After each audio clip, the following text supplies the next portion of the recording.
ಆಕಾಶವಾಣಿ ಶಿವಮೊಗ್ಗ ನಗರದಲ್ಲಿ ಈ ಆಸ್ತಿ ಪ್ರಕ್ರಿಯೆ ಹಾಗೂ ನೂತನ ಯೋಜನೆಯ ಅನುಷ್ಠಾನಕ್ಕೆ ಸಂಬಂಧಿಸಿದಂತೆ ಶಿವಮೊಗ್ಗ ಮಹಾನಗರ ಪಾಲಿಕೆಯ ಆಯುಕ್ತರಾದ ಕೆ ಮಾಯಣ್ಣಗೌಡ ಅವರೊಂದಿಗೆ ಸಂವಾದ. ಇವರೊಂದಿಗೆ ಆಕಾಶವಾಣಿ ಭದ್ರಾವತಿಯ ಕಾರ್ಯಕ್ರಮ ಮುಖ್ಯಸ್ಥರಾದ ಎಸ್ಆರ್ ಭಟ್.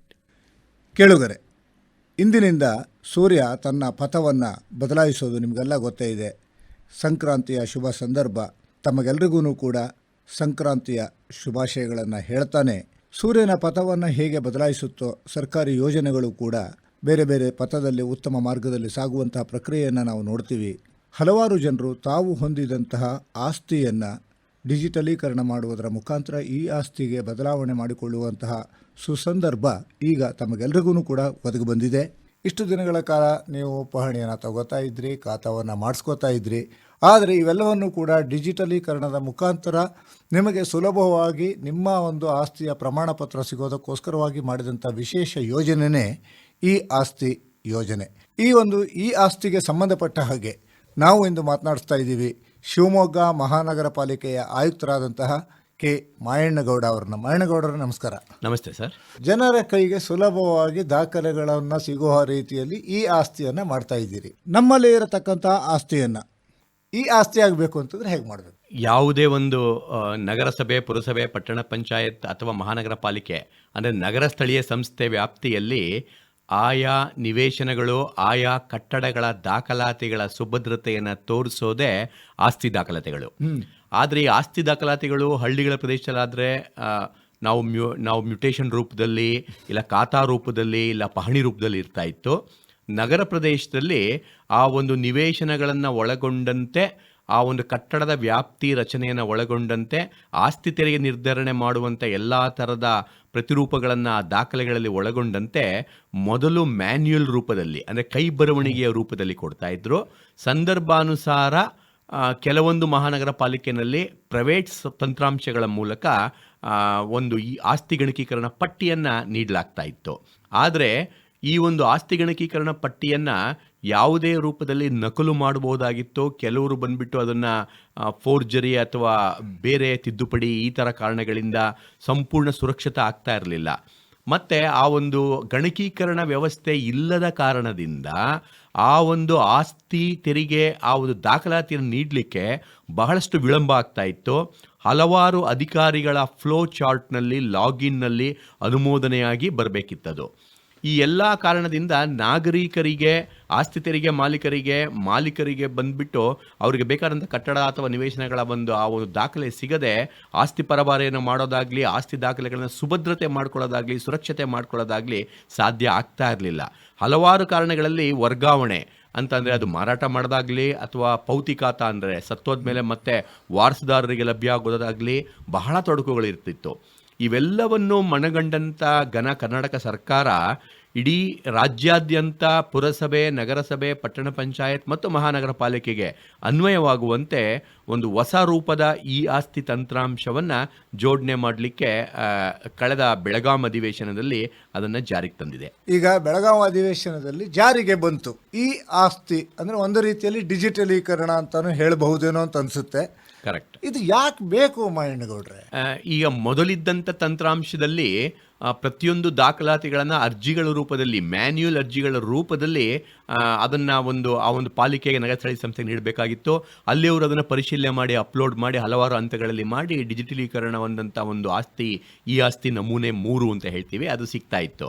ಆದರೆ ಈಗ ಮಾಡ್ತಾ ಇರುವಂಥ ವ್ಯವಸ್ಥೆಯ ಒಂದು ಮುಖ್ಯ ಬದಲಾವಣೆ ಏನಪ್ಪ ಅಂದರೆ, ಇದುವರೆಗೂ ಕೂಡ ಮ್ಯಾನ್ಯುಯಲ್ ಆಗಿ ಅಥವಾ ಆ ಒಂದು ನಗರಸಭೆ, ಪುರಸಭೆ, ಪಟ್ಟಣ ಪಂಚಾಯತ್, ಮಹಾನಗರ ಪಾಲಿಕೆಯಲ್ಲಿ ದಾಖಲಾಗಿರುವಂಥ ಪ್ರತಿಯೊಂದು ಆಸ್ತಿ ವಿವರಗಳನ್ನು ಡ್ರಾಫ್ಟ್ ಈ ಖಾತಾ ಅಂತ ಈ ಪೋರ್ಟಲ್ಲಿ ಬಿಟ್ಟು ಕೊಡಲಾಗಿದೆ. ಉದಾಹರಣೆಗೆ ಹೇಳೋದಾದ್ರೆ, ನಮ್ಮ ಶಿವಮೊಗ್ಗ ಮಹಾನಗರ ಪಾಲಿಕೆಯಲ್ಲಿ ಸುಮಾರು 1,20,000 ಪ್ರಾಪರ್ಟಿಗಳಿದೆ. ಆ 1,20,000 ಪ್ರಾಪರ್ಟಿಗಳ ಸಂಪೂರ್ಣ ಚಿತ್ರಣವನ್ನ, ಸಂಪೂರ್ಣ ದಾಖಲಾತಿಗಳನ್ನ ಈ ಪೋರ್ಟಲ್ಲಿ ಬಿಟ್ಬಿಟ್ಟಿದ್ದಾರೆ. ಅಂದ್ರೆ ಈಗ ಪ್ರತಿಯೊಬ್ಬರ ಆಸ್ತಿಯ ವಿವರಣೆಯೂ ಕೂಡ ಒಂದು ರೀತಿಯಲ್ಲಿ ಡ್ರಾಫ್ಟ್ ನಲ್ಲಿ ಲಭ್ಯ ಇದೆ, ನಮ್ಮ ಸಾರ್ವಜನಿಕರಿಗೆ ಲಭ್ಯ ಇದೆ. ಆ ನಾಗರಿಕರು ಆ ಒಂದು ಪೋರ್ಟಲ್ಗೆ ಲಾಗಿನ್ ಆಗಿ ಅವರ ಹೆಸರಿನ ಮೂಲಕ ಆಗಲಿ ಅಥವಾ ಈಗ ಆಲ್ರೆಡಿ ಅವರಿಗೆ ಆಸ್ತಿ ತೆರಿಗೆ ಸಂಖ್ಯೆ ನಂಬರ್ ಗೊತ್ತಿದ್ರೆ ಆ ನಂಬರ್ನ ಮೂಲಕ ಆಗಲಿ, ಇಲ್ಲ ವಾರ್ಡ್ ಮೂಲಕನಾಗಲಿ, ಅಥವಾ ಅವರ ರಿಜಿಸ್ಟರ್ ಆಗಿರುವಂಥ ಪತ್ರದ ನಂಬರ್ ಹಾಕೋದ್ರ ಮೂಲಕ ಆಗಲಿ ಸರ್ಚ್ ಕೊಟ್ಟ ಅಂದ್ರೆ ಆಟೋಮೆಟಿಕ್ ಆಗಿ ಅವ್ರದ್ದು ಡ್ರಾಪ್ ಇನ್ ಲಿಸ್ಟ್ ಅಲ್ಲಿ ಬಂದ್ಬಿಡುತ್ತೆ. ಈಗ ಒಂದು ಮಾಯಣ್ಣಗೌಡ್ರೆ, ಹಳ್ಳಿಯಲ್ಲಿ ಇರತಕ್ಕಂತಹ ಜಮೀನುಗಳನ್ನು, ಪಹಣಿಯನ್ನು, RTCಯನ್ನು ಮತ್ತು ಮ್ಯೂಟೇಷನ್ಗಳನ್ನೆಲ್ಲವನ್ನ ಭೂಮಿ ಪೋರ್ಟಲ್ ಮೂಲಕ ನಾವು ಪಡೆಯೋದಕ್ಕೆ ಅವಕಾಶ ಇತ್ತು. ಹಾಗಿದ್ರೆ ಈ ಭೂಮಿ ಪೋರ್ಟಲ್ ಥರನೇ ಇದೆಯಾ, ಇಲ್ಲ ಬೇರೆ ಥರದ್ದೇನಾದರೂ ಪೋರ್ಟಲ್ಗಳನ್ನು ಇದಕ್ಕಾಗಿ ಮಾಡಿದ್ದೀರಾ? ಪ್ರತ್ಯೇಕವಾದಂಥ ನಗರ ಸ್ಥಳೀಯ ಸಂಸ್ಥೆಗೆ ಅನ್ವಯವಾಗುವಂಥ ಪೋರ್ಟಲ್ ಇದೆ. ಈ ಗ್ರಾಮೀಣ ಪ್ರದೇಶಗಳಲ್ಲಾದರೆ ಅದನ್ನು ಈ ಸ್ವತ್ತು ಅಂತ ಅದು ಪ್ರತ್ಯೇಕವಾಗಿದೆ. ಮತ್ತು ಅಗ್ರಿಕಲ್ಚರ್ ಭೂಮಿಗಳಿಗೆ ನಮಗೆ ಭೂಮಿ ಸಾಫ್ಟ್ವೇರ್ ಪ್ರತ್ಯೇಕವಾಗಿದೆ. ಆಮೇಲೆ ಇವೆಲ್ಲ ಆಸ್ತಿಯನ್ನು ನೋಂದಣಿ ಮಾಡುವಂಥ ಕಾವೇರಿ ತಂತ್ರಾಂಶ ಸಬ್ ರಿಜಿಸ್ಟ್ರಾರ್ ಆಫೀಸಲ್ಲಿ ಇದೆ. ಈ ಭೂಮಿ ತಂತ್ರಾಂಶ, ಈ ಸ್ವತ್ತು ಹಳ್ಳಿಗಳದ ತಂತ್ರಾಂಶ, ಜೊತೆಗೆ ನಗರ ಪ್ರದೇಶದಲ್ಲಿನ ಈ ಆಸ್ತಿ ತಂತ್ರಾಂಶ, ಈ ಮೂರನ್ನು ಕೂಡ ಕಾವೇರಿ ತಂತ್ರಾಂಶದ ಜೊತೆ ಸಿಂಕ್ರನೈಸೇಷನ್ ಅಥವಾ ಇಂಟಿಗ್ರೇಷನ್ ಮಾಡಲಾಗಿದೆ. ಹಾಗಾಗಿ ಯಾವುದೇ ಒಂದು ಆಸ್ತಿ ನೋಂದಣಿ ಅಥವಾ ಪರಬಾರೆ ಆಗಬೇಕಾದ್ರೆ ಈ ಸ್ವತ್ತು ಅಥವಾ ಈ ಆಸ್ತಿಯ ದಾಖಲೆಯ ಮೂಲಕ ಆಟೋಮೆಟಿಕ್ ಆಗಿ ಸ್ವಯಂಚಾಲಿತವಾಗಿ ಅದು ಪರಬಾರೆ ಆಗಿಬಿಡುತ್ತೆ. ಈಗ ಒಂದು ನಮ್ಮ ಕೇಳುವರಿಗೆ ಸ್ಪಷ್ಟಪಡಿಸೋಣ ಮಹೇಂದ್ರಗೌಡ್ರೆ, ನಮ್ಮ ನಗರಸಭೆ ಮತ್ತು ಪುರಸಭೆ ವ್ಯಾಪ್ತಿಯಲ್ಲಿ ಇರತಕ್ಕಂತಹ ಸೈಟ್ಗಳನ್ನು ನೋಡುವಂಥ ಸಂದರ್ಭದಲ್ಲಿ ಇದಕ್ಕಾಗಿ ತಾವು ಒಂದು ಹೊಸದಾದಂತಹ ಈ ಆಸ್ತಿ ಪೋರ್ಟಲನ್ನು ಪ್ರಾರಂಭ ಮಾಡಿದ್ದೀನಿ ಅಂತ ಹೇಳಿದ್ರಿ. ಇಷ್ಟು ದಿನ ಎಲ್ಲ ಸೈಟ್ಗಳು ಕೂಡ ಮ್ಯಾನ್ಯುಯಲ್ ಇತ್ತು. ಈಗ ಒಬ್ಬ ವ್ಯಕ್ತಿ ನಾನು ಒಂದು ಆಸ್ತಿಯನ್ನು ಪರಬಾರೆ ಮಾಡಬೇಕು ಅಂತ ಇಟ್ಕೊಂಡ್ರೆ, ಈಗ ಅವನು ಈ ಆಸ್ತಿ ಇಲ್ಲದೆ ಅದನ್ನು ಸೇಲ್ ಮಾಡೋದಕ್ಕೆ ಸಾಧ್ಯ ಇಲ್ವಾ? ಖಂಡಿತ ಸಾಧ್ಯ ಇಲ್ಲ. ಯಾಕಂತಂದ್ರೆ ಈ ಆಸ್ತಿಯ ನಂಬರ್ ಹಾಕ್ದಲೇ ಇದ್ರೆ ಆ ಒಂದು ಕಾವೇರಿ ಉಪನೋಂದಣಾಧಿಕಾರಿ ಸಬ್ ರಿಜಿಸ್ಟ್ರಲ್ ಆಫೀಸರ್ ತಂತ್ರಾಂಶ ಅದನ್ನು ತೆಗೆದುಕೊಳ್ಳೋದೇ ಇಲ್ಲ, ಅಕ್ಸೆಪ್ಟೇ ಮಾಡೋದಿಲ್ಲ. ಹೋಗಿ ವಾಪಸ್ ಬರ್ಬೇಕಾಗುತ್ತೆ. ಹೌದು, ಖಂಡಿತ.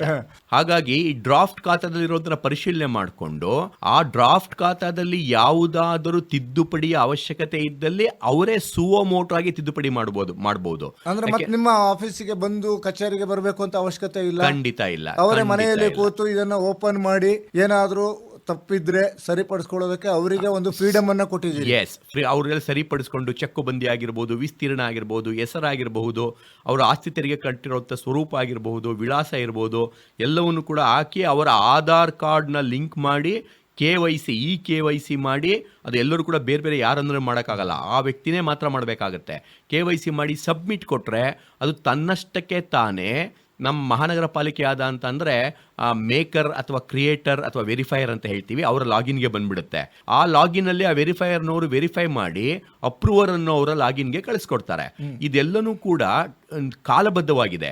ಉದಾಹರಣೆಗೆ 1-2 ದಿನ ಏನಾದರೂ ವೆರಿಫೈಯರ್ ಲಾಗಿನ್ನಲ್ಲಿ ಹಲವಾರು ಕಾರಣಗಳಿಂದ ಅವರು ಸರಿಯಾಗಿ ಮುಂದಕ್ಕೆ ಫೈಲ್ನ ಫಾರ್ವರ್ಡ್ ಮಾಡಲಿಲ್ಲ ಅಂದರೆ ಆನ್ಲೈನ್ನಲ್ಲಿ ತನ್ನಷ್ಟಕ್ಕೆ ತಾನೇ ಸ್ವಯಂಚಾಲಿತವಾಗಿ ಅದು ಅಪ್ರೂವರ್ಗೆ ಹೋಗ್ಬಿಡುತ್ತೆ, ಮುಂದಕ್ಕೆ ಕೊಟ್ಟೋಗ್ಬಿಡುತ್ತೆ.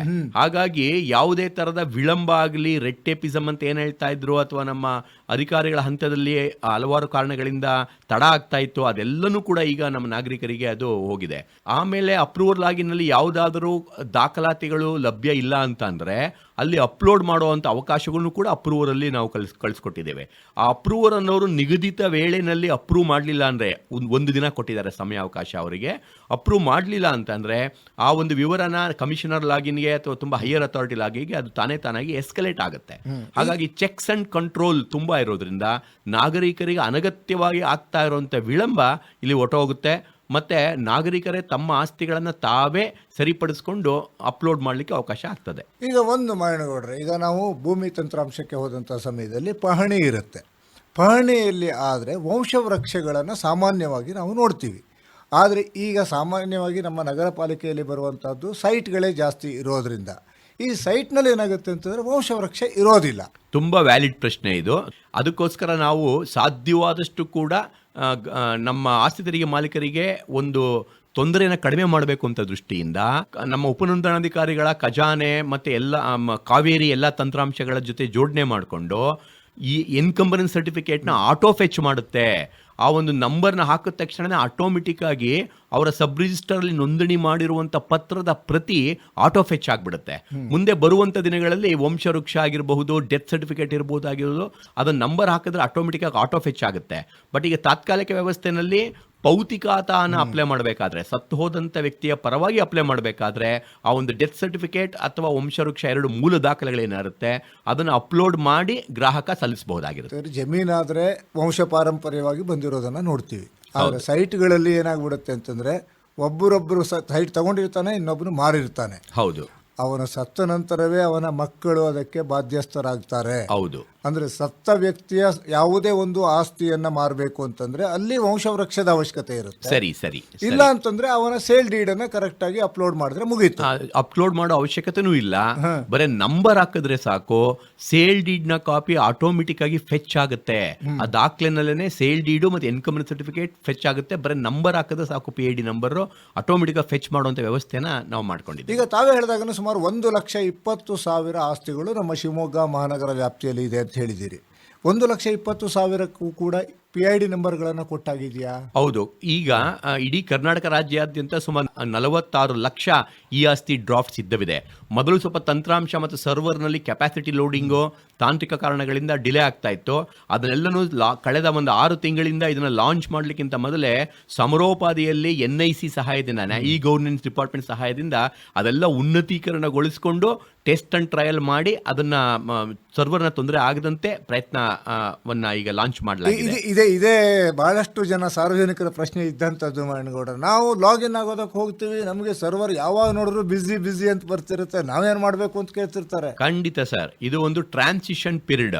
ಈ ಕಳೆದ 1 ತಿಂಗಳಿಂದಂತೂ ಕೂಡ ಈ ಒಂದು ಟ್ರಯಲ್ ಅಂಡ್ ಎರರ್ ಮೆಥಡ್ ಅಲ್ಲಿ ಆಗಿರುವಂಥ ನ್ಯೂನತೆಗಳನ್ನು ಸರಿಪಡಿಸ್ಕೊಳ್ಳಿಕ್ಕೆ ಸಾಕಷ್ಟು ಕಾಲಾವಕಾಶ ತೆಗೆದುಕೊಳ್ತು. ಈ ಕಳೆದ 3 ದಿನಗಳಿಂದ ಅದು ಸಕ್ರಿಯವಾಗಿ ವರ್ಕ್ ಆಗ್ತಾ ಇದೆ. ಮುಂದೆ ಅದು ಏನಾದ್ರು ಕೆಲವೊಂದು ಅಪಾರ್ಟ್ಮೆಂಟ್ಗಳಿಗೆ ನಂಬರ್ ಕೊಡೋದು, ಈ ಥರ ಹಲವಾರು ತೊಡಕುಗಳನ್ನು ದೆನ್ ಅಂಡ್ ದೇರ್ ಅಂದರೆ ಒಂದು ಅದಕ್ಕೋಸ್ಕರ ಹೆಲ್ಪ್ ಡೆಸ್ಕ್ ಮಾಡಿದ್ದಾರೆ, ಕಾಲ್ ಸೆಂಟರ್ ಮಾಡಿದ್ದಾರೆ. ದೆನ್ ಅಂಡ್ ದೇರ್ ಅದನ್ನು ಆವತ್ತೇ 24 ಅವರ್ಸಲ್ಲಿ ಸರಿಪಡಿಸುವಂಥ ಕಾರ್ಯಕ್ರಮಗಳನ್ನ ಮಾಡ್ಕೊಳ್ತಾ ಇದ್ದೇವೆ.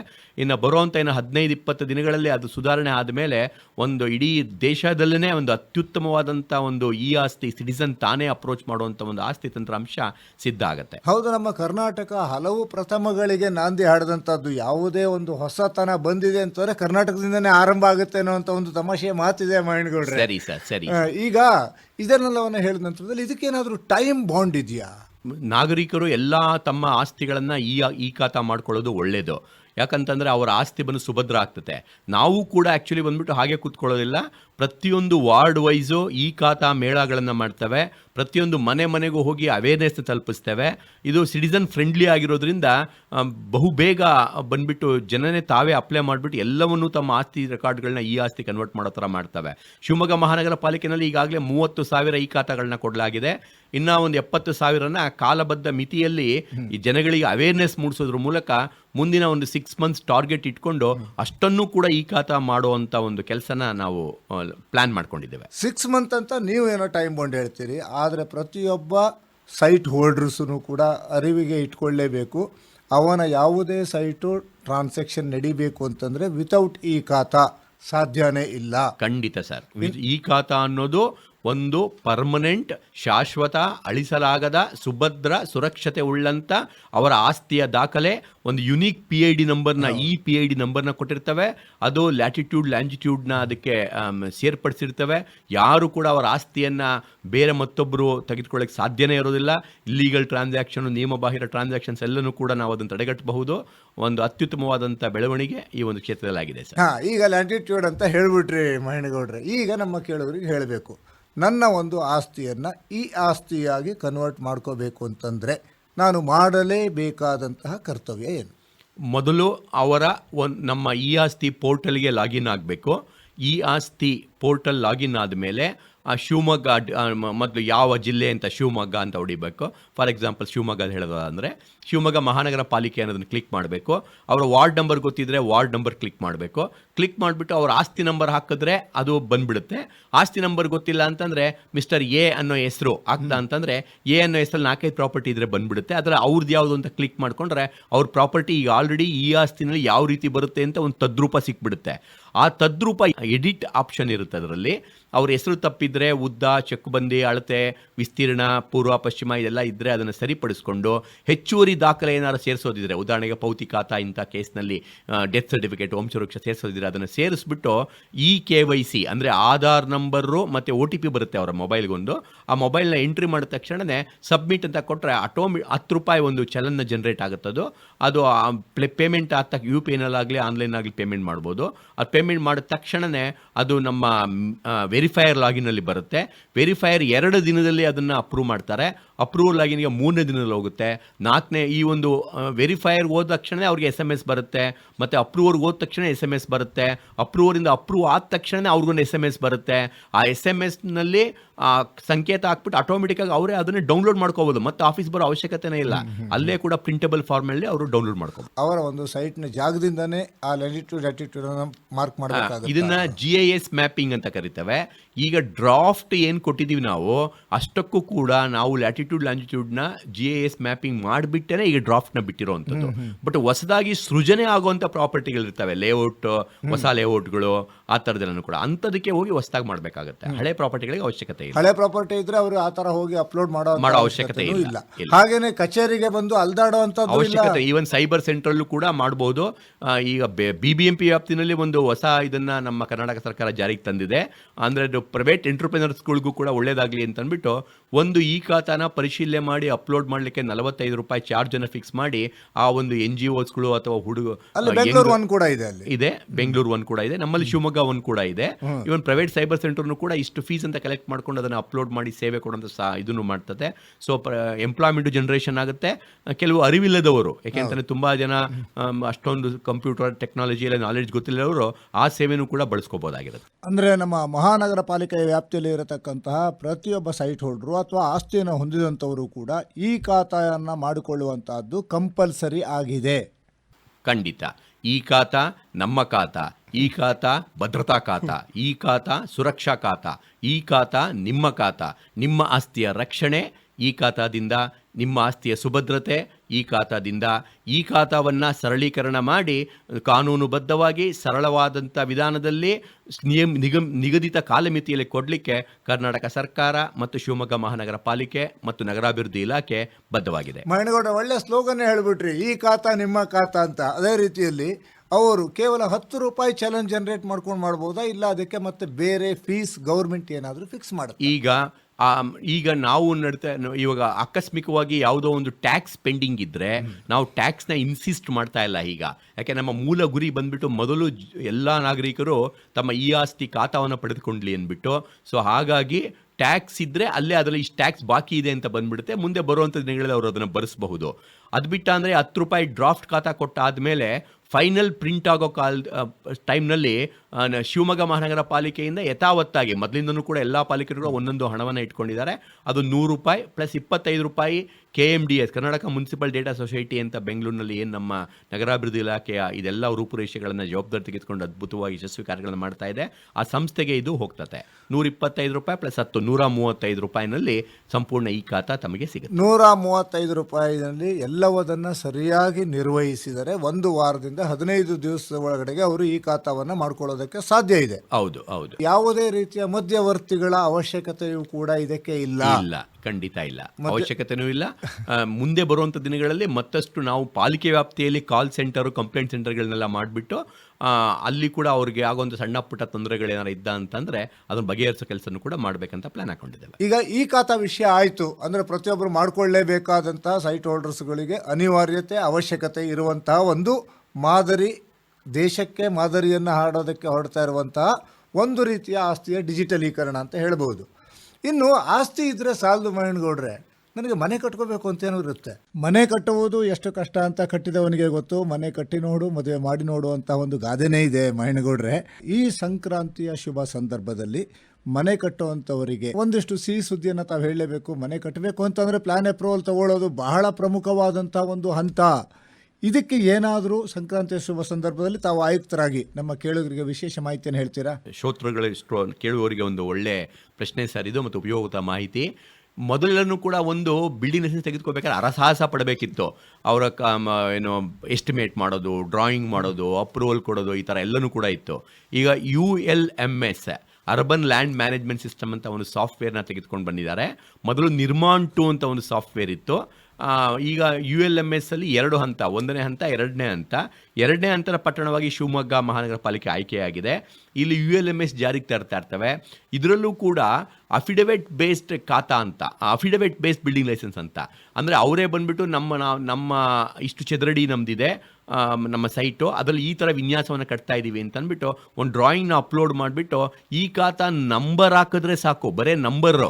ಮೊದಲು ನಾವು ಈ ಖಾತಾ ಕಟ್ಟಿದ್ದೀರಾ, ಟ್ಯಾಕ್ಸ್ ಪೇಡ್ ರಸೀಟ್ ಕಟ್ಟಿದ್ದೀರಾ, ಹಲವಾರು ದಾಖಲಾತಿಗಳನ್ನ ಕೇಳ್ತಾ ಇದ್ವಿ. ಯಾವ ದಾಖಲಾತಿಗಳು ಬೇಕು, ಬರೀ ನಂಬರ್ ಹಾಕಿದ್ರೆ ಸಾಕು. ಅವರೆಲ್ಲ ಡಾಕ್ಯುಮೆಂಟು, ಅವರ ಫೋಟೋ ಆದಿಯಾಗಿ, ಅವರ ಆಧಾರ್ ಕಾರ್ಡ್ ಆದಿಯಾಗಿ, ಈ ಆಸ್ತಿ ಆದಿಯಾಗಿ ಎಲ್ಲನೂ ಕೂಡ ಫೆಚ್ ಆಗುತ್ತೆ. ಆ ಫೆಚ್ ಆಗಿಬಿಟ್ಟು ಅದು ಬಿಲ್ಡಿಂಗ್ ಲೈಸೆನ್ಸ್ನ ಅತ್ಯಂತ ಕಡಿಮೆ ಕಾಲದಲ್ಲಿ ಅವರಿಗೆ ದೊರಕೋ ರೀತಿಯಲ್ಲಿ ಪ್ಲ್ಯಾನ್ಸ್ನ ಮಾಡ್ತಾ ಇದ್ದಾವೆ.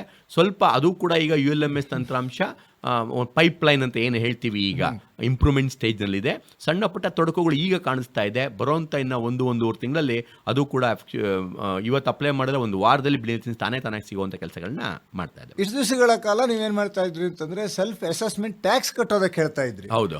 ಈಗ ಸೆಲ್ಫ್ ಅಸೆಸ್ಮೆಂಟ್ ಪ್ಲಾನ್ ಅನ್ನೇ ಹೇಳ್ತಾ ಇದ್ರಿ. ಎಲ್ಲ ಅಫಿಡವಿಟ್ ಬೇಸ್ಡ್. ಅವ್ರು ಹೇಳ್ತಾರೆ ನನ್ನ ಜಾಗ 30-40 ಇದೆ, ನಾನು ಇದರಲ್ಲಿ ಬಂದು 10 ಚದರ ಮನೆ ಕಟ್ಕೊಳ್ತೇನೆ, ಗ್ರೌಂಡ್ ಫಸ್ಟ್ ನನ್ನ ಡ್ರಾಯಿಂಗ್ ತಗೊಳ್ಳಿ, ಈ ತರ ಇದೆ, ಪರ್ಮಿಷನ್ ಕೊಡಿ ಅಷ್ಟೇ. ಅದರಲ್ಲಿ ಏನಿದೆ, ಅಂದಾಜು ವೆಚ್ಚ ಇಷ್ಟ ಆಗುತ್ತೆ ಅಂತ ಒಂದು ಎಸ್ಟಿಮೇಟ್ ಕಾಪಿ.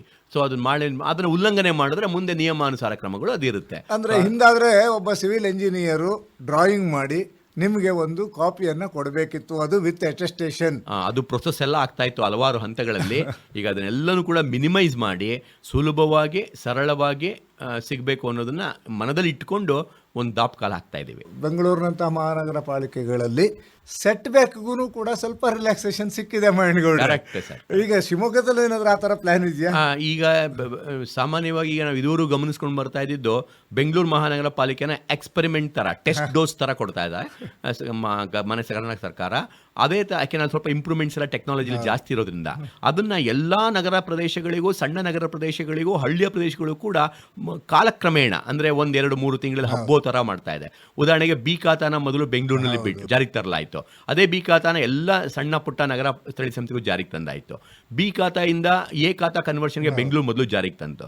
ಈಗ ಅದೇ ತರ ಬಂದ್ಬಿಟ್ಟು ನಮ್ಮಲ್ಲೂ ಕೂಡ ಈಗ ಬಿ ಖಾತಾಯಿಂದ ಎ ಖಾತಾ ಅಂತ ಮೊನ್ನೆ ನಾವು ಕರ್ನಾಟಕ ಸರ್ಕಾರ ತೀರ್ಮಾನ ತೆಗೆದು, ಅಂದ್ರೆ ಎ ಖಾತಾ ಮೇಳವೂ ಕೂಡ ನಮ್ಮ ಶಿವಮೊಗ್ಗದಲ್ಲಿ ನಡೀತಾ ಇದೆ. ಎಸ್, ಈ ಖಾತಾದಲ್ಲಿ ಎ ಖಾತಾ ಮತ್ತು ಬಿ ಖಾತಾ 2 ಸಬ್ ಡಿವಿಷನ್, ಅವೆಲ್ಲ ಮೇಳನು ಕೂಡ ಒಟ್ಟಿಗೆ ನಾವು ವಾರ್ಡ್ ವೈಸ್ ಮಾಡ್ತಾ ಇದ್ದೇವೆ. ಅಂದ್ರೆ ಈಗ ಹಾಗಿದ್ರೆ ಈಗ ಕೆಲವೊಂದು ಅನಧಿಕೃತ ಲೇಔಟ್ಗಳಲ್ಲಿ ಬಿ ಖಾತಾವನ್ನ ಪಡ್ಕೋತಾ ಇದ್ದವರಿಗೂ ಕೂಡ ಈಗ ಎ ಖಾತಾವನ್ನ ಪಡ್ಕೊಳ್ಳೋದಕ್ಕೆ ಅವಕಾಶವನ್ನು ಕೊಡ್ತಾ ಇದ್ದೀರಿ. ಎಸ್, ಆದ್ರೆ ಸಬ್ಜೆಕ್ಟು ಕೆಲವೊಂದು ಕಂಡೀಷನ್ಸ್ ಇದೆ. ಜೊತೆಗೆ ಅವರು ಒಂದು ಪೇಮೆಂಟ್ನ ಆ್ಯಕ್ಚುಲಿ ಬಂದುಬಿಟ್ಟು ಕಾಂಪೌಂಡಿಂಗ್ ಫೀನ ಆ ಥರ ಎಲ್ಲನೂ ಕೂಡ ಡೆವಲಪ್ಮೆಂಟ್ ಫೀಸ್ನ ಎಲ್ಲ ಕಟ್ಟಬೇಕಾಗುತ್ತೆ.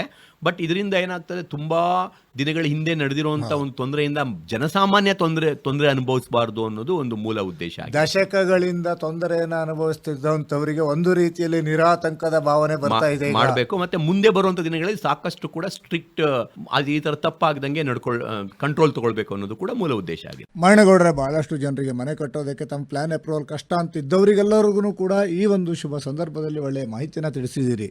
ಆದರೆ ಬೇಸಿಗೆ ಹತ್ರ ಬರ್ತಾ ಇದೆ ಮೈಂಡ್ಗೌಡ್ರೆ. ಶಿವಮೊಗ್ಗದ ನಗರ ನಿವಾಸಿಗಳಿಗೆ ಕುಡಿಯುವ ನೀರಿನ ಸಮಸ್ಯೆಗೆ ಸಂಬಂಧಪಟ್ಟ ಹಾಗೆ ಒಂದಿಷ್ಟು ಶುಭ ಸುದ್ದಿಯನ್ನು ಹೇಳಬೇಕು ಸಂಕ್ರಾಂತಿಯ ಈ ಶುಭ ಸಂದರ್ಭದಲ್ಲಿ.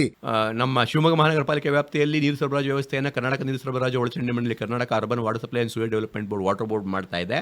ಬಟ್ ಕಳೆದ ಒಂದು 4-5 ವರ್ಷಗಳಿಂದ ಮಾತ್ರ ಒಂದ್ಸಾರಿ ಪರಿಸ್ಥಿತಿ ಬಂತು. ಯಾಕೆಂದ್ರೆ ಗಾಡ್ನೂರ್ ಡ್ಯಾಮ್ನಲ್ಲಿ ನಮಗೇನು ಸಪ್ಲೈ ಮಾಡ್ತಾರೆ ಶಿವಮೊಗ್ಗ ಮಹಾನಗರ ಪಾಲಿಕೆ ವ್ಯಾಪ್ತಿನಲ್ಲಿ ಅದು ಡೆಡ್ ಸ್ಟೋರೇಜ್ ಅಂತಕ್ಕೆ ತಲುಪಿಟ್ಟಿತ್ತು.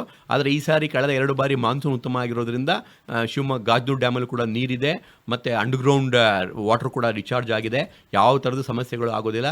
ಯಥಾವತ್ತಾಗಿ ಏನು ನಾವು ಸಪ್ಲೈ ಮಾಡ್ತಾ ಇದ್ದೀವಿ ಅದನ್ನೇ ನಾವು ಅದನ್ನು ಕಂಟಿನ್ಯೂ ಮಾಡ್ಕೊಂಡು ಹೋಗ್ತೀವಿ. ಈಗ ಶಿವಮೊಗ್ಗ ಮಹಾನಗರ ಪಾಲಿಕೆ 24/7 ವ್ಯವಸ್ಥೆ ಕೂಡ ಸಂಪೂರ್ಣವಾಗಿ ಜಾರಿಗೊಂಡಿರೋದ್ರಿಂದ ಯಥಾವತ್ತು ಏನು ನಾವು ನೀರನ್ನು ಕೊಡ್ತಾ ಇದ್ದೀವಿ ಅದನ್ನು ಕಂಟಿನ್ಯೂ ಮಾಡ್ಕೊಂಡು ಹೋಗ್ತೀವಿ. ನೀರಿಗೆ ಸಮಸ್ಯೆ ಇಲ್ಲ ಈ ಸಾರಿ, ಅಷ್ಟು ಆಶ್ವಾಸನೆಯನ್ನು ಹೇಳಬಹುದು. ಖಂಡಿತ. ಇವೆಲ್ಲ ಹೊಸ ಹೊಸ ವಿಷಯಗಳನ್ನು ನಮ್ಮ ಕೇಳುಗರಿಗೆ ತಾವು ತಂದಂಥ ಬದಲಾವಣೆಗಳ ಬಗ್ಗೆ ಮಾತನಾಡ್ತಾ ತಿಳಿಸ್ತಾ ಇದ್ದೀರಿ ಮೈನಗೌಡ್ರೆ. ಇನ್ನು ಪಾದಚಾರಿಗಳದ್ದೊಂದು ದೂರ ಇದ್ದೇ ಇದೆ. ಪಾದಚಾರಿಗಳಿಗೋಸ್ಕರನೇ ಫುಟ್ಪಾತನ್ನು ನಿರ್ಮಾಣ ಮಾಡಿದ್ದೀರಿ. ಆದರೆ ಆ ಫುಟ್ಪಾತ್ನಲ್ಲಿ ಓಡಾಡೋದಕ್ಕೆ ನಮಗೆ ಅಲ್ಲಿ ಹಾಕಿರತಕ್ಕಂತಹ ಅಂಗಡಿಗಳಿಂದ ಬಹಳ ಸಮಸ್ಯೆಗಳಾಗ್ತಿದೆ ಅಂತ ಬಹಳ ಸಾರ್ವಜನಿಕರು ಹೇಳ್ತಾನೆ ಇರ್ತಾರೆ, ತಮಗೂ ಕೂಡ ದೂರನ್ನು ಕೊಡ್ತಾ ಇರ್ತಾರೆ. ಈ ಒಂದು ಫುಟ್ಪಾತ್ನ ಮೇಲೆ ಅಂಗಡಿಗಳನ್ನು ಹಾಕಿ ಪಾದಚಾರಿಗಳಿಗೆ ಸಮಸ್ಯೆಯನ್ನು ತಂದಿಡೋದ್ರ ಬಗ್ಗೆ ತಾವು ಯಾವ ಕ್ರಮವನ್ನು ಕೈಗೊಂಡಿದ್ದೀರಿ? ಈಗ ಏನಾಗಿದೆ, ನಮ್ಮ ಟ್ರಾಫಿಕ್ ಪೊಲೀಸ್ ಮತ್ತು ನಮ್ಮ ಮಹಾನಗರ ಪಾಲಿಕೆ ಇವೆರಡು ಸೇರಿಕೊಂಡು ಪಾದಚಾರಿಗಳಿಗೆ ಮುಕ್ತ ಮತ್ತು ಸುರಕ್ಷತೆ ಮಾರ್ಗವನ್ನು ಫುಟ್ಪಾತ್ನ ಬಿಟ್ಕೊಡ್ಬೇಕು ಅನ್ನೋದೊಂದು ಧ್ಯೇಯವನ್ನು ಹಾಕ್ಕೊಂಡಿದ್ದೇವೆ. ಫುಟ್ಪಾತ್ ಮೇಲ್ಗಡೆ ಹಲವಾರು ಬೀದಿ ಬದಿ ವ್ಯಾಪಾರಿಗಳು ಕೂತ್ಕೊಂಡಿರ್ತಾರೆ. ಆ ಅಂಗಡಿಯವರೇ ಕೆಲವರು ಮುಂಚಾಚುಗಳನ್ನು ಹಾಕ್ಕೊಂಡಿರ್ತಾರೆ, ಬೋರ್ಡ್ಗಳನ್ನ ಪ್ರೊಜೆಕ್ಷನ್ ಮಾಡ್ಕೊಂಡಿರ್ತಾರೆ. ಜೊತೆಗೆ ನಮ್ಮ ಪಾಲಿಕೆಯಿಂದನೂ ಕೂಡ ಕೆಲವೊಂದು ಕಲ್ಲುಗಳು, ಪೇವರ್ ಸ್ಟೋನ್ಗಳು ಅದೆಲ್ಲ ಕೂಡ ಸರಿಯಾದ ರೀತಿ ಜೋಡಿಸಿರೋದಿಲ್ಲ. ಅನುಪಯುಕ್ತ ವಸ್ತುಗಳನ್ನು ಕೂಡ ಫುಟ್ಪಾತ್ ಮೇಲೆ ಹಾಕಿರ್ತಾರೆ. ತಿಂಡಿ ತಿನಿಸು ಮಾರುವಂಥ ಅಂಗಡಿಯವರು ಆ ಅಂಗಡಿಗಳನ್ನ ಅಲ್ಲೇ ಬಿಟ್ಬಿಟ್ಟು ಟಾರ್ಪಾಲ್ ಕಟ್ಬಿಟ್ಟು ಹೊರಟೋಗ್ಬಿಡ್ತಾರೆ. ಇದೆಲ್ಲ ಏನಾಗ್ತದೆ ಅಂದರೆ ಜನಗಳಿಗೆ ಏನು ಫುಟ್ಪಾತ್ ಮೇಲೆ ಓಡಾಡ್ಲಿಕ್ಕೆ ಆಗ್ದಲೇ ಅದನ್ನು ರಸ್ತೆಗೆ ಬರುವಂಥ ಕಾರ್ಯಕ್ರಮಗಳು ಆಗ್ತಾ ಇದೆ. ಶಿವಮೊಗ್ಗ ಮಹಾನಗರ ಪಾಲಿಕೆಯಲ್ಲಿ ಒಂದು ಉತ್ತಮ ಸ್ವಾಸ್ಥ್ಯ ಆರೋಗ್ಯವನ್ನು ಕಾಪಾಡ್ಕೊಳ್ಳೋ ದೃಷ್ಟಿಯಿಂದ ಸೈಕ್ಲಿಂಗ್ ವ್ಯವಸ್ಥೆಯನ್ನು ಜಾರಿಗೆ ತಂದ್ವಿ ನಾವು, ಪಬ್ಲಿಕ್ ಬೈಕ್ ಶೇರಿಂಗ್ ಸಿಸ್ಟಮ್ ಅಂತ ಅಂದ್ಬಿಟ್ಟು. ಆದರೆ ಸೈಕಲ್ ಸ್ಟ್ಯಾಂಡ್ಗಳನ್ನ ಎಲ್ಲೆಲ್ಲಿ ನಾವು ಒಂದು 20 ಸ್ಥಳದಲ್ಲಿ ಮಾಡಿದೀವಿ, ಆ ಸೈಕಲ್ ಸ್ಟ್ಯಾಂಡ್ಗಳನ್ನೇ ಬಂದ್ಬಿಟ್ಟು ಬೇರೆ ಬೇರೆ ಥರದ ಅಂಗಡಿಗಳನ್ನ ಶೆಡ್ಗಳನ್ನ ಹಾಕೊಂಡ್ಬಿಟ್ಟಿದ್ದಾರೆ. ಸೊ ಹಾಗಾಗಿ ನಾವು ಏನು ಬಂದು ಜನೋಪಯೋಗಿ ಅಂತ ಕಾರ್ಯಕ್ರಮಗಳನ್ನ ಮಾಡ್ತೇವೆ, ಅದನ್ನ ಹಲವಾರು ಕಾರಣಗಳಿಂದ ಒತ್ತುವರಿ ಆಗುವಂಥದ್ದು ಅಥವಾ ಸ್ವಂತಕ್ಕೆ ಬಳಸ್ಕೊಳ್ಳುವಂಥ ಕಾರ್ಯಗಳಾಗ್ತಾ ಇದೆ. ಹಾಗಾಗಿ ಸಮರೋಪಾದಿಯಲ್ಲಿ ಈಗಾಗಲೇ ಬಂದು ಸಾರ್ವಜನಿಕ ಪ್ರಕಟಣೆಯನ್ನು ಹೊರಡಿಸಿ ಎಲ್ಲ ಥರದ ಕ್ರಮಗಳನ್ನು ತೆಗೆದುಕೊಂಡಿದ್ದೇವೆ. ಪೊಲೀಸ್ ಇಲಾಖೆ ಜೊತೆ ದಿನವನ್ನು ನಿರ್ಧಾರ ಮಾಡಿ ಟಾಸ್ಕ್ ಫೋರ್ಸ್ನ ತೆಗೆದುಕೊಂಡು ಹೋಗಿ ಎಲ್ಲೆಲ್ಲಿ ಅನುಪಯುಕ್ತ ನಿರುಪಯುಕ್ತ ಸಾಮಗ್ರಿಗಳಿರ್ತವೆ, ಮುಂಚಾಚುಗಳಿರ್ತವೆ, ಫುಟ್ಪಾತ್ನ ಅತಿಕ್ರಮಣ ಮಾಡ್ಕೊಂಡಿರ್ತವೆ, ಅವನ್ನೆಲ್ಲನೂ ಕೂಡ ಯಾವುದೇ ಥರದ ಮುಲಾಜಿಲ್ದಲೇ ಕಠಿಣ ಕ್ರಮಗಳನ್ನು ತೆಗೆದುಕೊಂಡು ಪಾದಾಚಾರಿ ಫುಟ್ಪಾತ್ ಮಾರ್ಗನ ನಮ್ಮ ಪಾದಾಚಾರಿ ಮುಕ್ತವಾಗಿ ಕೊಡಬೇಕನ್ನೋ ಧ್ಯೇಯವನ್ನು ಹಾಕೊಂಡು ಹೊರಟಿದ್ದೀವಿ. ಫುಟ್ಪಾತ್ ಅಲ್ಲಿ ಹಾಕೊಂಡಿದ್ರೆ ಏನು ಶಿಕ್ಷೆ ಕೊಡ್ತೀರಿ ಮಾಯಣ್ಣಗೌಡ್ರೆ? ಈಗ ಮೊಟ್ಟ ಮೊದಲನೇದಾಗಿ ಯಾವುದೇ ಥರದ ಇಷ್ಟೆಲ್ಲ ಎಚ್ಚರಿಕೆಯನ್ನು ಕೊಟ್ಕೊಂಡು ಕೂಡ ಫುಟ್ಪಾತ್ ಮೇಲೆ ಆ ವಸ್ತುಗಳು ಹಾಗೇ ಇದ್ದರೆ ಅವೆಲ್ಲ ವಸ್ತುಗಳನ್ನು ವಶಪಡಿಸ್ಕೊಂಡು ಅದನ್ನು ಸ್ಕ್ರ್ಯಾಪ್ ಅಂತ ಟ್ರೀಟ್ ಮಾಡಿ ಅದನ್ನು ಮುಟ್ಟುಗೋಲು ಹಾಕ್ಕೊಳ್ತೀವಿ ಸರ್. ಆದಾಗ್ಯೂ ಕೂಡ ಉದ್ದೇಶಪೂರ್ವಕ ಮತ್ತೆ ಅದನ್ನು ಕಂಟಿನ್ಯೂ ಮಾಡಿದವರಿಗೆ ಅವ್ರನ್ನ ನಾವು ಸೂಕ್ತ ದಂಡ ಹಾಕೋದ್ರ ಮೂಲಕ ಮತ್ತು ವಶಪಡಿಸ್ಕೊಳ್ಳೋದ್ರ ಮೂಲಕ, ತೀರಾ ಕಠಿಣ ಕ್ರಮಗಳು ಬಂದ ಅಂತಂದರೆ ಅವ್ರ ಮೇಲೆ ಕಾನೂನು ಕ್ರಮ ತೆಗೆದುಕೊಳ್ಳೋದು ಕೂಡ ಮಹಾನಗರ ಪಾಲಿಕೆ ಮಾಡ್ತೀವಿ. ಇನ್ನೊಂದನ್ನು ಹೇಳಬೇಕು, ಅಲ್ಲಲ್ಲಿ ಕಳ್ಳರನ್ನ ಹಿಡಿಯೋದಕ್ಕೆ ಕಳ್ಳ ಕ್ಯಾಮ್ರಾಗಳು ಕೂಡ ಇದೆ ಅಂತ ಕೇಳಿದ್ವಿ. ಹಲವಾರು ಕಡೆ ಬಂದ್ಬಿಟ್ಟು ಹ್ಯಾಪಜರ್ಡ್ ಆಗಿ ಕ್ಯಾಮ್ರಾಗಳನ್ನ ಹಾಕ್ಸಿದ್ವಿ. ಸಂದರ್ಭಾನುಸಾರ ದೊಡ್ಡ ದೊಡ್ಡ ಮೆರವಣಿಗೆಗಳು ನಡೆಸೋ ಸಂದರ್ಭದಲ್ಲಿ as per requirement of the police ನಾವು ಕ್ಯಾಮ್ರಾಗಳನ್ನ ಅಳವಡಿಸ್ತಾ ಇದ್ವಿ. ಆದರೆ ಈಗ ಏನು ಮಾಡ್ತಾ ಇದ್ದೀವಿ, ಸುಮಾರು 400 ಕ್ಯಾಮ್ರಾಗಳನ್ನು ಶಾಶ್ವತವಾಗಿ ಪರ್ಮನೆಂಟ್ ಆಗಿ ಹೈ ಡೆಫಿನೇಷನ್ AMP ಕ್ಯಾಮ್ರಾಗಳನ್ನು ಇನ್ನೊಂದು ತಿಂಗಳಲ್ಲಿ ಆ್ಯಕ್ಚುಲಿ MGNRI-Y2 ಅಂತ ಆ ಪ್ರಾಜೆಕ್ಟ್ನಲ್ಲಿ ಹಾಕಿಸ್ತಾ ಇದ್ದೀವಿ ಸರ್. ಇದರಿಂದ ಶಾಶ್ವತವಾಗಿ ಯಾವುದೇ ಥರದ ಕ್ರೈಮ್ ಚಟುವಟಿಕೆಗಳಾಗಲಿ, ಅಪರಾಧ ಚಟುವಟಿಕೆಗಳಾಗಲಿ, ವಾಹನಗಳ ಒಂದು ಉಲ್ಲಂಘನೆ ಚಟುವಟಿಕೆಗಳಾಗಲಿ ಸುಲಭವಾಗಿ ಪತ್ತೆ ಹಾಕ್ಬೋದು. ನಾಗರಿಕರು ಜನಸ್ನೇಹಿ ಶಿವಮೊಗ್ಗದಲ್ಲಿ ವಾಸ ಮಾಡ್ಬೋದು ಅನ್ನೋದು ಒಂದು ಮುಖ್ಯವಾದ ಇದು. ಮತ್ತು ಸ್ಮಾರ್ಟ್ ಸಿಟಿಯಿಂದ ಈಗಾಗಲೇ ಇಂಟಿಗ್ರೇಟೆಡ್ ಕಮಾಂಡ್ ಕಂಟ್ರೋಲ್ ಸೆಂಟರಿಂದ ಆಟೋಮೆಟಿಕ್ಕಾಗಿ ವೆಹಿಕಲ್ಸಿಂದ ಆಗುವಂಥ ಉಲ್ಲಂಘನೆಗಳನ್ನು ಆಟೋಮೆಟಿಕ್ಕಾಗಿ ಅದು ಕಂಡುಹಿಡಿದ್ಬಿಟ್ಟು ಸಂದರ್ಭಾನುಸಾರ ಸೀಟ್ ಬೆಲ್ಟ್ ಹಾಕಿಲ್ಲ ಅಂದರೆ ಏನು ದುಡ್ಡು ಕೊಡಬೇಕು, ಓವರ್ ಸ್ಪೀಡ್ ಆದರೆ ಏನು, ಜಿಬ್ರಾ ಕ್ರಾಸಿಂಗ್ ಮೇಲೆ ನಿಂತ್ಕೊಂಡ್ರೆ ಏನು ದುಡ್ಡು ಅಂತ ಚಲನ ಆಟೋಮೆಟಿಕ್ಕಾಗಿ ಜನರೇಟ್ ಆಗಿಬಿಟ್ಟು ಆ ಜನಗಳ ಮೊಬೈಲ್ಗೆ ಹೋಗ್ತದೆ. ಸುಮಾರು 3 ವರ್ಷಗಳಿಂದ 28 ಕೋಟಿ ಅಷ್ಟು ಚಲನ್ ಜನರೇಟ್ ಆಗಿದೆ ಶಿವಮೊಗ್ಗ ಮಹಾನಗರ ಪಾಲಿಕೆ. ಅರ್ಥ ಮಾಡ್ಕೋಬೇಕು ತಾವು ಎಷ್ಟು ಅಪರಾಧಗಳನ್ನು ಮಾಡ್ತಿದ್ದೀವಿ ಅಂತ. ಆದ್ರೆ ಈಗ ಗೊತ್ತಿಲ್ಲದ ಕಣ್ಣುಗಳ ಮೂಲಕ ನಿಮ್ಮ ಮೊಬೈಲ್ಗೆ ನಿಮ್ಮ ಅಪರಾಧಗಳು ಬರ್ತಾ ಇವೆ. ಖಂಡಿತ ಸರ್. ಸೊ ಹಾಗಾಗಿ ಅಪರಾಧ ಮುಕ್ತ ಮಾಡಬೇಕು, ಅಪಘಾತ ಮುಕ್ತ ಮಾಡಬೇಕು, ಸಾರ್ವಜನಿಕ ಸುರಕ್ಷತೆ ಕೊಡಬೇಕು, ಮತ್ತು ಸಾರ್ವಜನಿಕರಿಗೆ ಎಲ್ಲ ಥರದ ಸೇವೆಗಳನ್ನು ಸಮರ್ಪಕವಾಗಿ ಸುಗಮವಾಗಿ ಕೊಡಬೇಕು ಅನ್ನೋ ಧ್ಯೇಯವನ್ನು ಮಹಾನಗರ ಪಾಲಿಕೆ. ಅದೇ ರೀತಿಯಲ್ಲಿ ಹೊಸ ವರ್ಷ ಒಂದು ರೀತಿಯಲ್ಲಿ ಸಂಕ್ರಮಣದ ಕಾಲ, ಸೂರ್ಯನ ಪಥ ಬದಲಾಗ್ತಾ ಇದ್ದ ಹಾಗೇನೆ ನಮ್ಮ ಶಿವಮೊಗ್ಗದ ಪಥವೂ ಕೂಡ ಹೊಸ ಮಾರ್ಗದಲ್ಲಿ ಹೋಗುವುದಕ್ಕೆ ಅವಕಾಶವನ್ನು ಕೊಡ್ತಾ ಇದ್ದೀರಿ ಮಾಯಣ್ಣಗೌಡ್ರೆ. ಇಷ್ಟೆಲ್ಲ ಯೋಚನೆಗಳು ಹೇಗೆ ಬರುತ್ತೆ ತಮಗೆ? ಇದು ಒಂದು ಸಾರ್ವಜನಿಕರಿಗೆ ಸೇವೆ ಕೊಡೋದು ನಿರಂತರವಾಗಿ ನಾವು ಮಾಡಲೇಬೇಕು ಸರ್. ಯಾಕೆಂದರೆ ಸರ್ಕಾರ ಬಂದ್ಬಿಟ್ಟು ಹಾಕ್ಕೊಂಡಿರುವಂಥ ಹಲವಾರು ಕಾರ್ಯಕ್ರಮಗಳನ್ನು ಜನಗಳಿಗೆ ಪಾರದರ್ಶಕವಾಗಿ, ಸಮರ್ಪಕವಾಗಿ, ಸುಗಮವಾಗಿ, ಯಾವುದೇ ಥರ ಲೋಪವಿಲ್ಲದಂತೆ ತಲುಪಿಸುವಂಥ ಒಂದು ಕೆಲಸವನ್ನು ನಾವು ಅಧಿಕಾರಿಗಳು ಮಾಡಬೇಕಾಗಿದೆ. ಹಾಗಾಗಿ ಅದರ ಬದ್ಧತೆ ನಮ್ಮ ಶಿವಮೊಗ್ಗ ಮಹಾನಗರ ಪಾಲಿಕೆ ತೆಗೆದುಕೊಂಡಿದೆ. ಇನ್ನು ನಮ್ಮ ಶಿವಮೊಗ್ಗ ಜನರಿಗೆ ಹೇಳಲೇಬೇಕು, ನಮ್ಮಲ್ಲಿ ಹಲವು ಸಮಸ್ಯೆಗಳಿವೆ, ನಾವು ಯಾರ್ಯಾರನ್ನ ಕಾಂಟ್ಯಾಕ್ಟ್ ಮಾಡಬೇಕು ಅನ್ನೋದು ನಮ್ಗೆ ಗೊತ್ತೇ ಇಲ್ಲ ಅಂತಂದಾಗ ನಾವು ಹೇಗೆ ಕಾಂಟ್ಯಾಕ್ಟ್ ಮಾಡಬಹುದು ಅನ್ನೋದು ಕೂಡ ಒಂದು ಪ್ರಶ್ನೆ ಇರುತ್ತೆ. ಯಾವ ರೀತಿಯಲ್ಲಿ ಕಾಂಟ್ಯಾಕ್ಟ್ ಮಾಡೋದಕ್ಕೆ ಸಾಧ್ಯ ಇದೆ? ಯಾವುದೇ ಥರದ ನಮ್ಮ ಪಾಲಿಕೆಯಲ್ಲಿ ಯಾವುದೇ ಥರದ ದೂರುಗಳಿದ್ದರೆ, ನಮ್ಮ ಸಿಬ್ಬಂದಿ ಅಥವಾ ಅಧಿಕಾರಿಗಳು ಯಾವುದಾದ್ರೂ ಕೆಲಸಗಳನ್ನು ಹಲವಾರು ಹಂತಗಳಿಂದ ಓಡಾಡಿ ಕೂಡ ಆಗಲಿಲ್ಲ ಅಂತಂದರೆ ನೇರವಾಗಿ ನನ್ನ ಕಚೇರಿಗೆ ಭೇಟಿಯಾಗ್ಬೋದು. ಪ್ರತಿನಿತ್ಯ ಬೆಳಿಗ್ಗೆ 9 ಗಂಟೆಯಿಂದ ರಾತ್ರಿ 9 ಗಂಟೆವರೆಗೂ ನಿರಂತರವಾಗಿ ನಾನು ಚೇಂಬರ್ನಲ್ಲಿ ಲಭ್ಯ ಇರ್ತಾನೆ. ಎಲ್ಲರೂ ಫೀಲ್ಡ್ ಇನ್ಸ್ಪೆಕ್ಷನ್ಗೆ ಏನಾರು ಹೋಗಿದ್ದ ಅಂದರೆ ಆ ಒಂದು ಸಮಯ ಹೊರತುಪಡಿಸಿ ತಾವು ನೇರವಾಗಿ ನನ್ನನ್ನೇ ಭೇಟಿ ಆಗಿಬಿಟ್ಟು ಯಾವುದಾದ್ರು ಸಮಸ್ಯೆಗಳಿದ್ರು ಕೂಡ ಬಗೆಹರಿಸ್ಕೋಬಹುದು ಅಂತ. ಆಮೇಲೆ ಟೋಲ್ ಫ್ರೀ ನಂಬರ್ ಏನಾದರೂ ಇಟ್ಟಿದ್ದೀರಾ? ನಮ್ಮ ಒಂದು ಟೋಲ್ ಫ್ರೀ ನಂಬರ್ ಇದೆ 1800 425 7677. ಇನ್ನೊಂದು ವಾರದಲ್ಲಿ ಬಾರ್ಕೋಡ್ ಸ್ಕ್ಯಾನರ್ ಇರುವಂಥ ಸುಮಾರು ಒಂದು 20 ವಿವಿಧ ಸ್ಕ್ಯಾನರ್ಗಳನ್ನು ಎಲ್ಲ ಪೇಪರ್ನಲ್ಲಿ ಪ್ರಕಟಣೆ ಮಾಡ್ತಾನೆ. ಒಂದು ಸ್ಕ್ಯಾನ್ ಮಾಡಿದ ತಕ್ಷಣ, ಉದಾಹರಣೆಗೆ ಕಾಮಗಾರಿ ವಿಭಾಗ ಅಂತ ಸ್ಕ್ಯಾನ್ ಮಾಡಿದ್ರೆ ಅಲ್ಲಿರುವಂಥ ಎಲ್ಲ ವಾರ್ಡ್ ವೈಸ್ ಇರುವಂಥ ಎಲ್ಲ ಅಧಿಕಾರಿಗಳ ಮೊಬೈಲ್ ನಂಬರ್, ಫೋನ್ ನಂಬರ್ ಸಿಗುತ್ತೆ. ಆರೋಗ್ಯ ಇಲಾಖೆ ಹೆಲ್ತ್ ಅಂತ ಸ್ಕ್ಯಾನ್ ಮಾಡಿದ್ರೆ ಆಟೋಮೆಟಿಕ್ ಆಗಿ ಸಿಗುತ್ತೆ. RTI ಇನ್ಫಾರ್ಮೇಷನ್ ಅಂತ ಸ್ಕ್ಯಾನ್ ಮಾಡಿದ್ರೆ ಸಾರ್ವಜನಿಕ ಮಾಹಿತಿ ಅಧಿಕಾರಿಗಳ ವಿವರ ಸಿಗುತ್ತೆ. UGD ಸಮಸ್ಯೆಗಳು ಅಂತ ಸ್ಕ್ಯಾನ್ ಮಾಡಿದ್ರೆ UGD ಅಧಿಕಾರಿಗಳ ವಿವರ, ಎಲೆಕ್ಟ್ರಿಕಲ್ ದೀಪ ಕೆಟ್ಟೋಗಿದ್ದ ಅಂದರೆ ಅದರ ವಿವರ, ಈ ಥರ ಎಲ್ಲ ಬಾರ್ಸ್ ಕೋಡ್ ಒಂದು ಸ್ಕ್ಯಾನ್ ಮಾಡಿದ್ರೆ ಸಾಕು ಎಲ್ಲ ಅಧಿಕಾರಿಗಳ ವಾರ್ಡ್ ವೈಸ್ ವಿವರಗಳ ಪಟ್ಟಿಗಳು ಸಿಗೋಂಗೆ ವ್ಯವಸ್ಥೆನ ಜಾರಿಗೆ. ಇದೇ ಬಾರ್ಕೋಡ್ ಒಂದು ಸ್ಕ್ಯಾನರ್ಗಳನ್ನು ತಮ್ಮ ಕಚೇರಿಯಲ್ಲಿ ಮತ್ತು ತಮ್ಮ ಉಪವಿಭಾಗಗಳಲ್ಲೂ ಕೂಡ ಹಾಕಿರ್ತೀರಾ? ಖಂಡಿತ ಎಲ್ಲ ಆಗ್ತೇವೆ. ಮತ್ತೆ ಫ್ಲೆಕ್ಸ್ಗಳ ಮೂಲಕ ಎಲ್ಲ ಕಡೆ ಸಾರ್ವಜನಿಕರಿಗೆ ಸುಲಭವಾಗಿ ಸಿಗುವಂಥದ್ದು ಇರಬೇಕು, ಆ ರೀತಿ ಮಾಡ್ತಾರೆ. ನಮ್ಮ ಈ ಸಂಕ್ರಾಂತಿಯ ಶುಭ ಸಂದರ್ಭದಲ್ಲಿ ಮಾಯಣ್ಣಗೌಡ್ರೆ, ತಾವು ಶಿವಮೊಗ್ಗದ ಪಥವನ್ನು ಬದಲಿಸುವುದಕ್ಕೆ ತಾವು ಹಾಕಿಕೊಂಡಂಥ 10 ಹಲವು ಯೋಜನೆಗಳ ಬಗ್ಗೆ ಮಾಹಿತಿಯನ್ನು ನೀಡಿದ್ದೀರಿ. ಕಾರ್ಯಕ್ರಮಗಳು ಯಶಸ್ವಿಯಾಗಲಿ ಅನ್ನೋ ಆಶಯದೊಂದಿಗೆ ಪುನಃ ಸಂಕ್ರಾಂತಿಯ ಶುಭಾಶಯಗಳನ್ನು ಹೇಳ್ತಾನೆ. ನಮಸ್ಕಾರ, ಧನ್ಯವಾದ. ಧನ್ಯವಾದಗಳು ಸರ್. ಇದುವರೆಗೂ ಶಿವಮೊಗ್ಗ ನಗರದಲ್ಲಿ ಈ ಆಸ್ತಿ ಪ್ರಕ್ರಿಯೆ ಹಾಗೂ ನೂತನ ಯೋಜನೆಯ ಅನುಷ್ಠಾನಕ್ಕೆ ಸಂಬಂಧಿಸಿದಂತೆ ಶಿವಮೊಗ್ಗ ಮಹಾನಗರ ಪಾಲಿಕೆಯ ಆಯುಕ್ತರಾದ ಕೆ ಮಾಯಣ್ಣಗೌಡ ಅವರೊಂದಿಗೆ ಸಂವಾದ ಕೇಳಿದ್ರಿ. ಸಂವಾದದಲ್ಲಿ ಇವರೊಂದಿಗೆ ಪಾಲ್ಗೊಂಡವರು ಆಕಾಶವಾಣಿ ಭದ್ರಾವತಿಯ ಕಾರ್ಯಕ್ರಮ ಮುಖ್ಯಸ್ಥರಾದ SR ಭಟ್.